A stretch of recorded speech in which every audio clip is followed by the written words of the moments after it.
أبو خليفة. ايوه. تفضل، معك خالد. السلام عليكم ورحمه الله. عليكم السلام ورحمة عليكم الله. السلام ورحمة الله وبركاته. امسي على الحضور، امسي على الجميع. الاخوان من غير ذكر اسماء.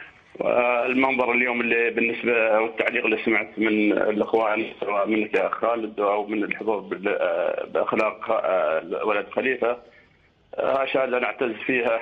وانا والله اتصلت على اساس احب اول حاجه اتاسف على المنظر اللي طلع فيه خليفه بالصوره، لكن لابد ان فيها مبررات. احب دعت التصرف اللي صار من خليفه، هو الدربكه اللي صارت قدام الجول.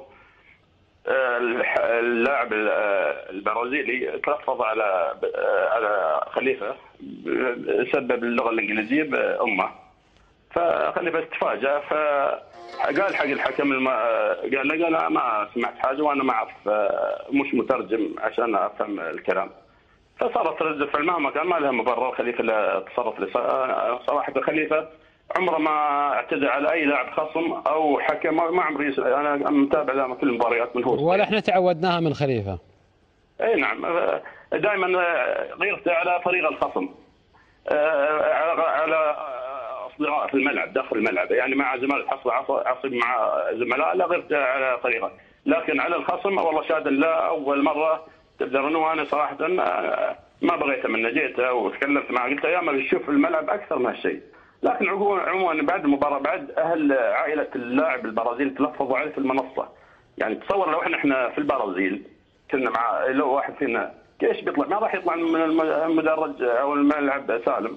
وانا صراحه استنكر على رجال الامن ما يسمعوا الكلام الالفاظ البذيئه اللي من عائلته، لكن عزانا ان نقول اداره الخور مشكورين، جاوا تاسفوا منه عن اللي صار بدل من لاعبهم، وهو اللاعب يبي يغطي الموضوع. قال انا افكر في المباراه الجايه، وخليفه انا اتوقع نامل ان شاء الله تكون له درس في المستقبل ما يتكرر منه. واقول يا خليفه تذكر كلام الله سبحانه وتعالى: والذين اذا خاطبهم الجاهلون قالوا سلاما. هذا كلام اللي اقول له خليفه، واشكركم واحب اسلم على الجميع، خاصه الاخ مبارك غانم. ويعني صراحه المدرسه يعني استفيد منها انا بالمعلومات اللي دائما اعتبره هو صراحه في وجوده في المجلس، ولا يهونون الاخوان كلهم. انا قابلته مره وشكرته في سباير، يمكن تذكرني، ولذلك يعني